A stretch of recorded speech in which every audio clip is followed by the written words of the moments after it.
with Summerlin. I'm Preston. And I'm Brandon. I'll start off with the lunch menu. For today, the lunch is pizza, green beans, fruit, veggie bar, and dessert. The alternative lunch is a deli sandwich.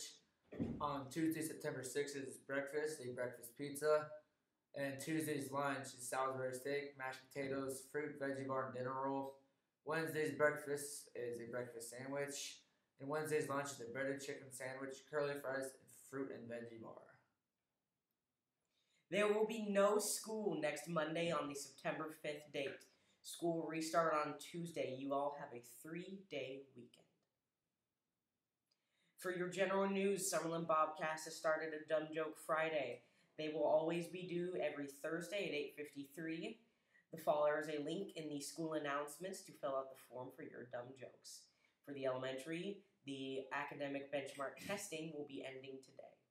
Miles Smiles will be held Wednesday, September 7th. There's a link in the announcements to register your child. And elementary school pictures will be held Thursday, September 22nd. This school year at the Clearwater Public Library, instead of the after-school program, we are offering the Brick Builders Club. Watch their Facebook page, Clearwater Nebraska Public Library, and their website at clearwaterpubliclibrary.org for more details. Be ready to come build some amazing things.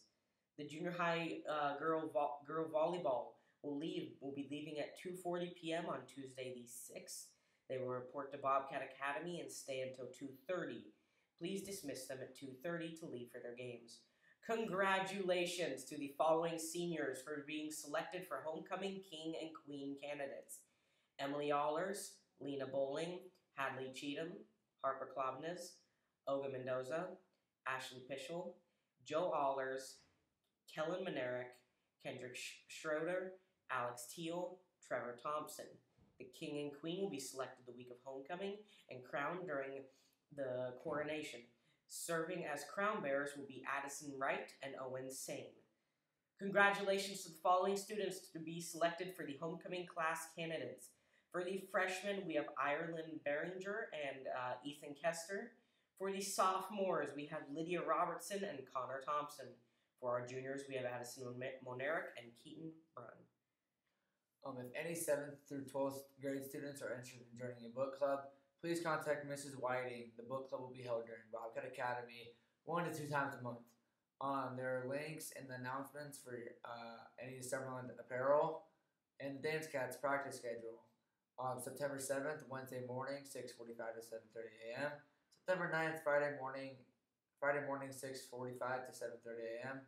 And UNL Rep. There will be a Zoom meeting with the UNL Rep during Bobcat Academy on Wednesday, September 7th in the classroom in the main hallway.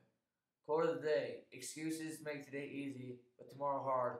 Discipline makes today hard, but it makes tomorrow easy.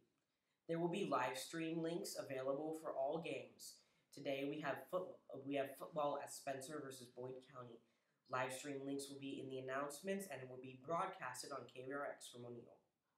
Sports for the end of this week and next week. Friday, September 2nd is varsity football at Boyd County at 7 o'clock. Monday we have no school. Tuesday, September 6th, we have a Summerlin volleyball varsity try at Niobrara. 5 o'clock game 1, Stewart versus Niobrara Verdigris. 6 o'clock game 2, Summerlin versus Stewart. 7 o'clock game 3, EPPJ versus Summerlin.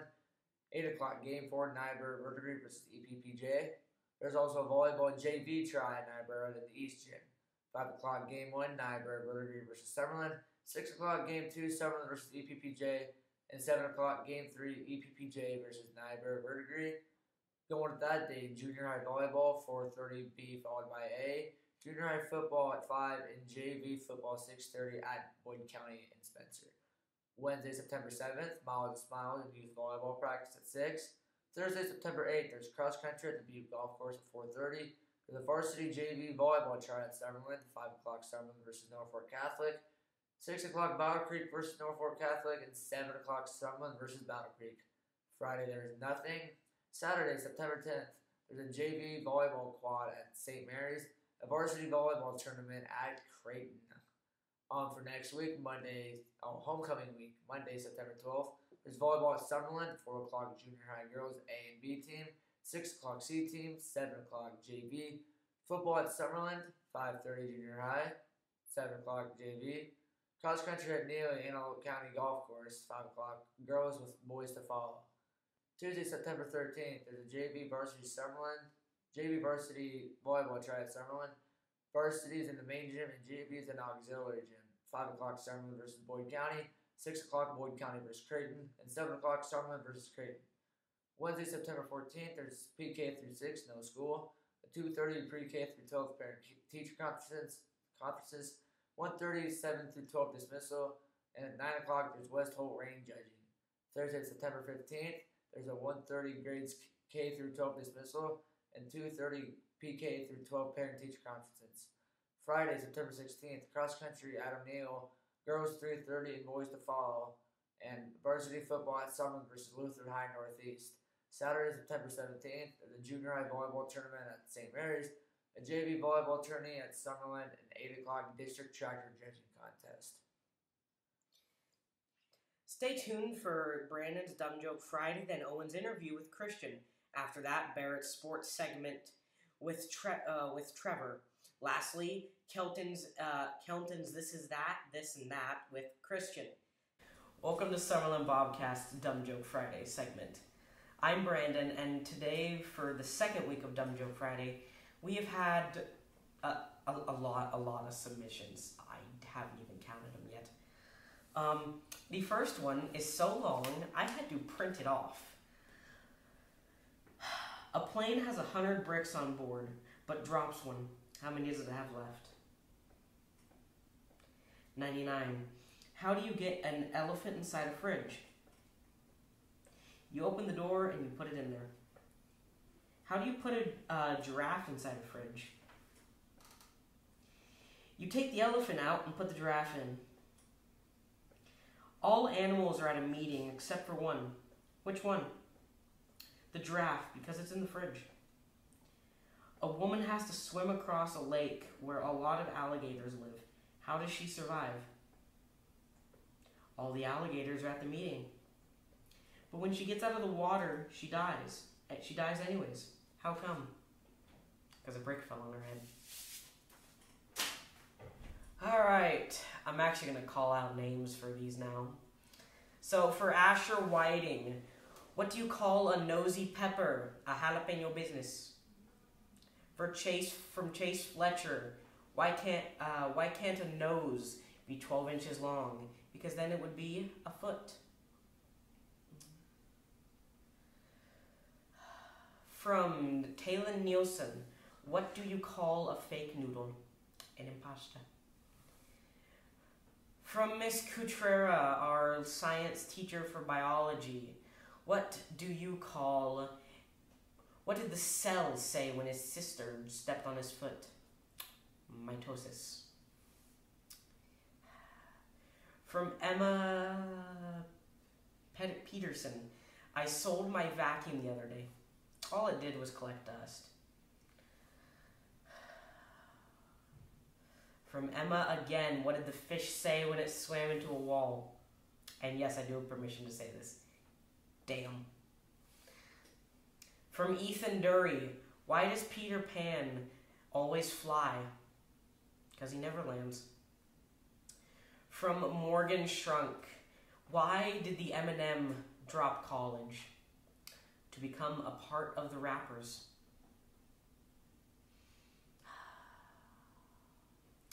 From Ashley Melcher, what is the name of the penguin's favorite ant? Antarctica. So, when you're watching this, it will be September 2nd, the beginning of September. So the month has ended for August, and I now have to pick from the first two segments the dumbest joke I have ever heard for this month. And that easily goes to Jordan Cox. Jordan Cox was I think one of the first submissions I ever had, and followed as said joke. Neil Armstrong was the first person on the moon, but Neil A. backwards is alien, so what if he wasn't the first person on the moon? Neil, you have won the dumbest joke I've ever heard in my life. I'm finding out what class you're in, and you're getting a blue ice for today. Thank you for watching Summerlin's Dumb Joke Friday, and I will see you next Friday. Hi, I'm Owen, and I'm here with Christian, and today we're going to be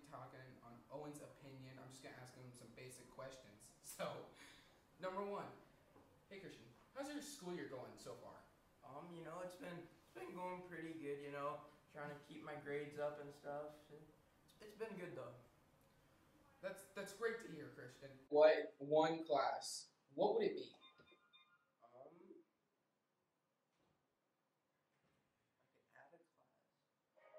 I don't know. I'd probably add like another dual credit period or something, Yeah. People do need their dual credits. If you could change one thing about our school, what would it be? I don't know if I really like it just like kind of being out here in the middle of nowhere, It's just kind of weird. Like, going from like a school that was like in town to then going to like just basically a cornfield school. Yeah. What are your plans after high school? I'll probably go to college. I'll probably go to a 4-year college. I don't know where that's going to be at, but I'll probably go to college. 4-year college. Yeah. What class so far gives you the most homework? Class that gives me the most homework. I would say that in what is it, like IT apps, we don't have homework, but we do like a lot of lessons like during the class. We don't usually have homework, but for homework I'd probably say like Mr. Birch, he likes to give out assignments quite a bit. Yeah, true. What class do you think is like rather underrated?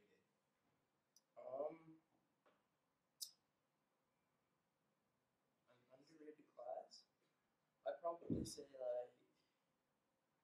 honestly like English with Miss Harley, where there's only like 6 of us in there. I mean, it's a pretty fun class, Yeah, I bet. What do you think about the school lunches? They've been okay, not too good, but like, they're not horrible either. Like, Yeah. If you had to sum up this school year with like 3 words, what would they be? 3 words that I would sum up the school year with would be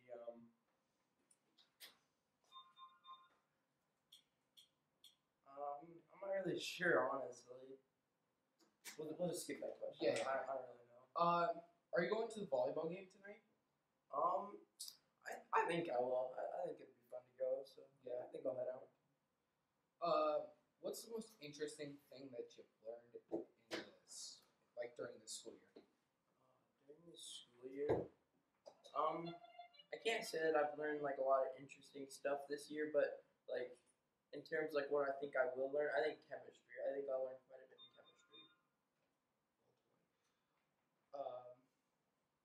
If you could eat one thing for the rest of your life, what would it be?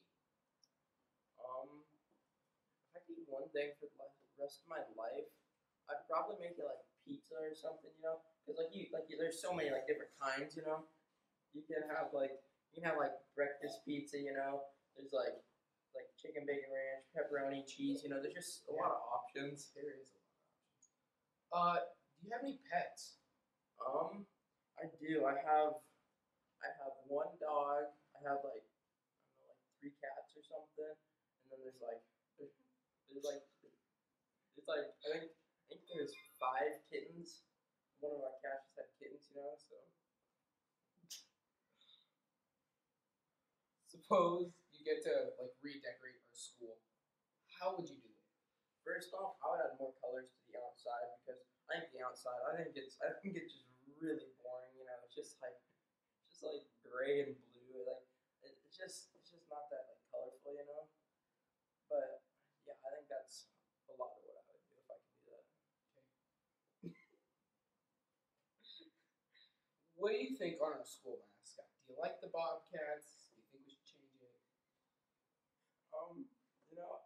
I kind of like the Bobcats. I kind of wish we had different colors. Like I feel like blue and gray are both really kind of like common colors for it. Like I think we should have like used like I don't know like purple and silver, like something like weird like that. But yeah. This last one. What is your favorite sport? My favorite sport is for sure football.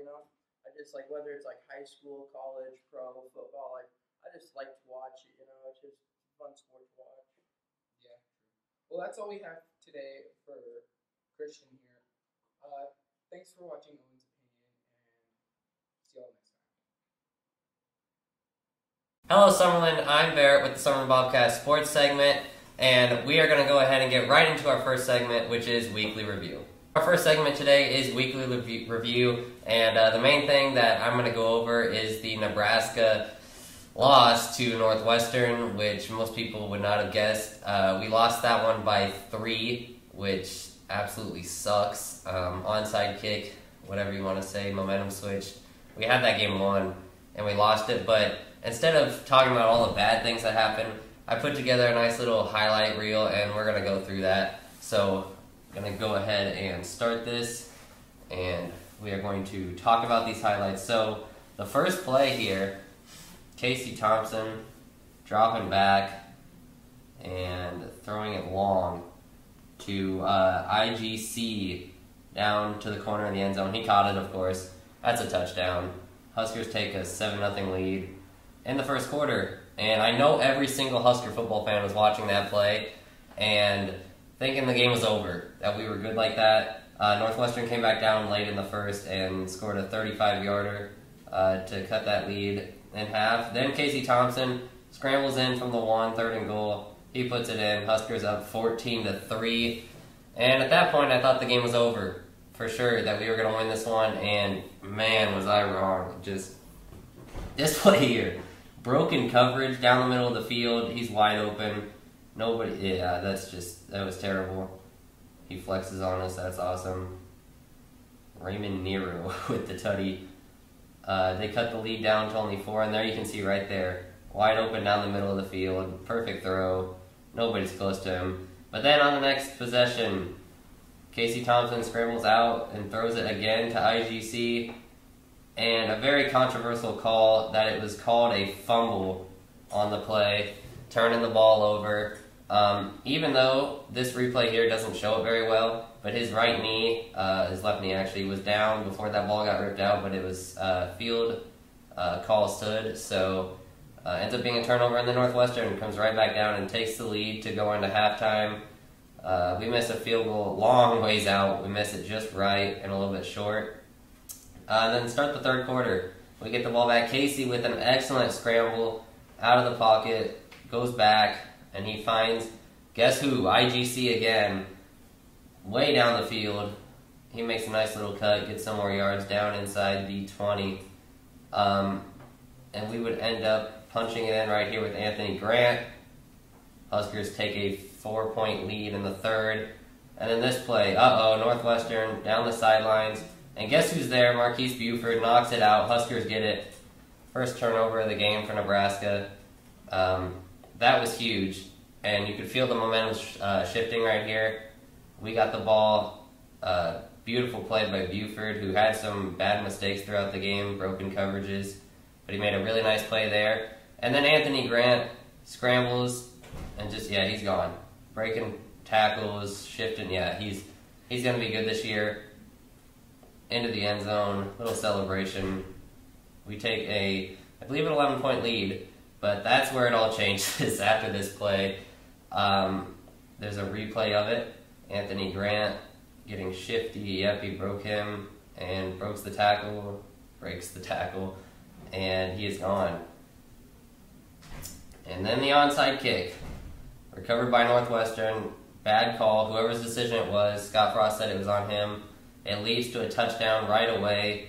Northwestern cuts that lead all the way down to 4, and then late in the fourth, they put it in again to take the lead 31-28, and then even later in the fourth, a bad throw by Casey off White Lear's hands, and it's picked off to end the game.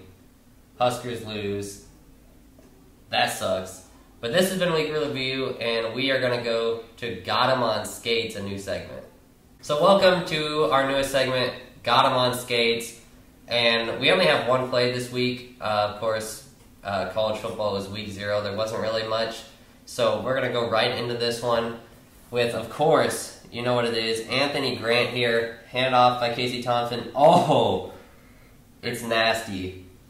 He scores on it, but Anthony Grant, I mean, here's another play, and we'll stop this right about here, and oh my God, what a play.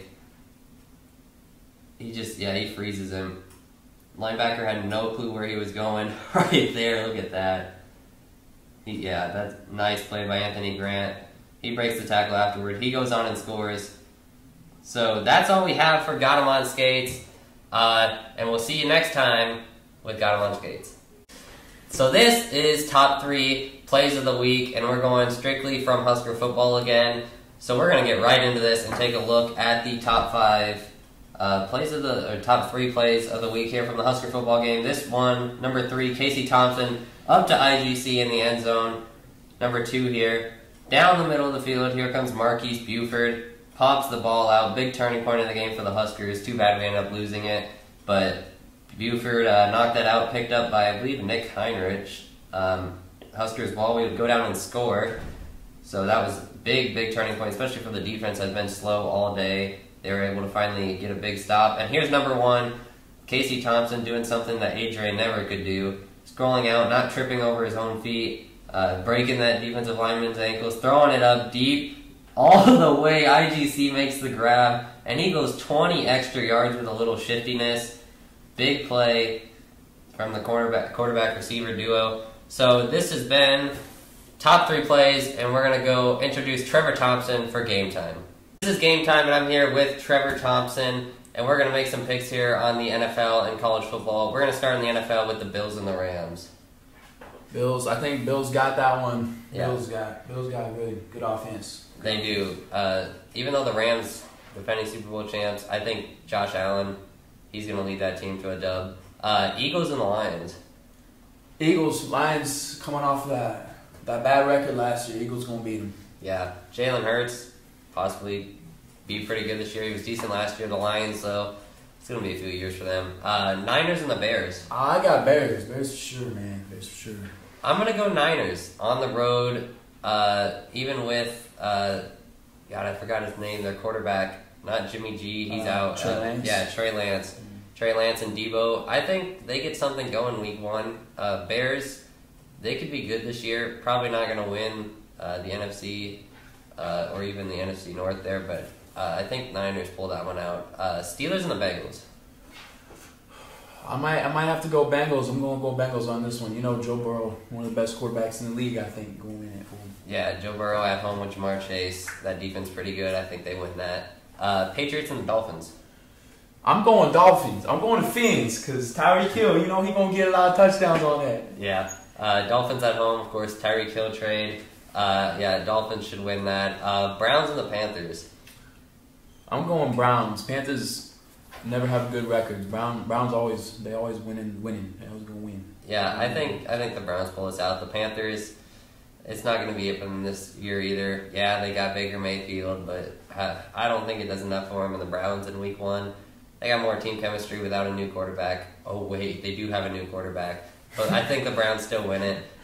Colts and the Texans. Colts got that running back, Jonathan Taylor. He's gonna win it for them. Yeah, Jonathan Taylor, he's gonna go off. Texans, they got nobody, so Colts should win that. Saints and the Falcons. The Saints are always good. The Falcons, never see them winning any games really. Yeah, Saints way better at this point. They should win that easily. Ravens and the Jets. I got Ravens on this. Yeah. Lamar Jackson, he's gonna pull it off for him, I think. Yeah, Lamar Jackson, way better. Jets don't really have much offensively to deal with that, so I think Ravens outscore them. Jags and the Commanders. I got Commanders on this because Commanders got a really good defense. I think they can get stops for the Jags. So. Yeah, I think Washington pulls it out because the Jags' offense is not that good. So I think Washington can pull that out at home. Packers and the Vikings. I love the Packers, but I'm going to have to say Vikings because Vikings got good receivers, got a good quarterback, and without Devontae Adams, I don't know how the Packers are going to do this year, so I'm taking Vikings on that. That's a good point. Even to pick against your own team, I don't know. I'm going to take back-to-back MVP Aaron Rodgers in this one.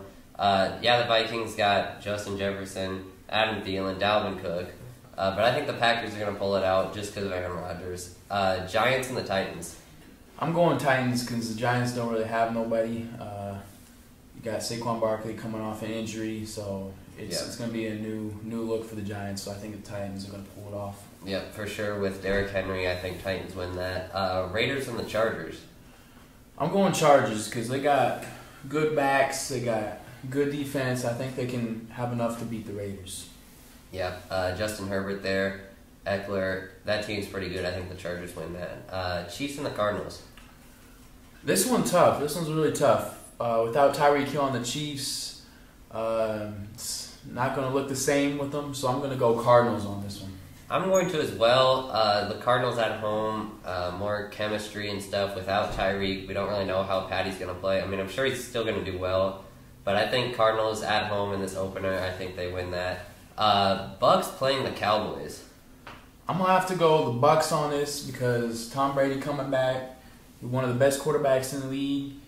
I think he's going to win it for him. Yeah, Tom Brady and that pretty stacked offense out there in Tampa Bay. I think they get it done versus Dallas. And then finally here, the Broncos playing the Seahawks. You got Russell Wilson with the Broncos. It's going to be different for the Seahawks, but I think Russell Wilson can lead that team to a victory against the Seahawks.